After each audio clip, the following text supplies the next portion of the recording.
6 तारीख का दिन बहुत ही एक ऐतिहासिक दिन होने जा रहा है। जम्मू कश्मीर नहीं, पूरे भारत के इतिहास में ये स्वर्णिम अक्षरों से लिखा जाएगा, क्योंकि 6 तारीख वो स्वप्न साकार हो रहा है जो स्वप्न भारतवासियों ने देखा है, जिस स्वप्न की नींव स्वर्गीय अटल बिहारी वाजपेयी जी ने रखी है और जिस स्वप्न को साकार आदरणीय प्रधानमंत्री जी कर रहे हैं। 6 जून 2025 को कटरा के इस देवभूमि में, जिस कटरा में माँ वैष्णो देवी का निवास है और जिस माँ वैष्णो देवी के प्रति आस्था और श्रद्धा समस्त सनातनियों की है, उस कटरा के इस देवस्थान पर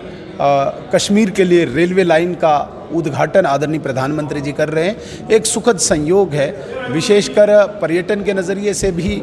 लोगों के लिए बहुत ही इजी ट्रांसपोर्टेशन होगी। वो लोग जो इकोनॉमिकली वीक हैं और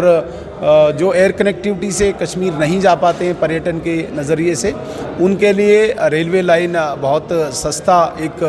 ट्रांसपोर्टेशन का माध्यम बन सकता है, पर्यटन के नाते से भी। और सुरक्षा बल जो सड़क मार्ग से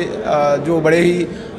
दुर्गम हमारे ये स्थानों से गुज़रता है, इसके अतिरिक्त एयर कनेक्टिविटी भी जो हमारे लिए बहुत ही महंगी पड़ती है सुरक्षा बलों के लिए, उनके लिए भी बहुत इजी कनेक्टिविटी हो जाएगी रेलवे लाइन से। इसलिए मैं आपके चैनल के माध्यम से समस्त देशवासियों को मुबारकबाद देना चाहता हूं, जम्मू कश्मीर के लोगों को मुबारकबाद देना चाहता हूं।